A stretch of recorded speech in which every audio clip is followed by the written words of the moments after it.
உழைப்பே வெற்றி. வணக்கங்க. இன்றைக்கி நம்ம பார்க்க போகிற வண்டி எக்ஸ்பல்ஸ் தாங்க. 4V 2022 மாடலுங்க. சூப்பரான வண்டிங்க. பைக்ஸ்லேயே ரொம்ப ஹைட்டான பைக்குன்னு கூட சொல்லலாம் இல்லைங்களா? மைலேஜ் 45 தாராளமாக தருங்க. நிறைய யங்ஸ்டர்ஸ்க்கு இப்போ பிடிச்ச வண்டியை கூட இருக்குங்க.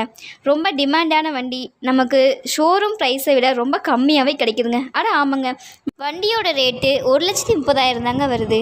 என்ஜினு டயர் எல்லாமே குட் கண்டிஷனில் இருக்குங்க. பசங்களுக்கு பிடிச்ச ஆஃப் ரோட் பைக்குங்க. வண்டியுமே நல்லா மெயின்டைன் பண்ணியிருக்காங்க. நேரில் வாங்க, பார்த்து பண்ணிக்கலாம். சிங்கிள் ஓனர் கண்டிஷனில் இருக்குது. இஎம்ஐ ஆப்ஷன் கூட இருக்குங்க. சீக்கிரமாக வாங்க, நம்ம பொள்ளாச்சியில் இருக்கிற அஜய் மோட்டார்ஸ். உழைப்பே வெற்றி. வணக்கங்க. இன்றைக்கி நம்ம பார்க்க போகிற வண்டி எக்ஸ்பல்ஸ் தாங்க. 4V 2022 மாடலுங்க. சூப்பரான வண்டிங்க. பைக்ஸ்லேயே ரொம்ப ஹைட்டான பைக்குன்னு கூட சொல்லலாம் இல்லைங்களா? மைலேஜ் 45 தாராளமாக தருங்க. நிறைய யங்ஸ்டர்ஸ்க்கு இப்போ பிடிச்ச வண்டியை கூட இருக்குங்க. ரொம்ப டிமாண்டான வண்டி. நமக்கு ஷோரூம் ப்ரைஸை விட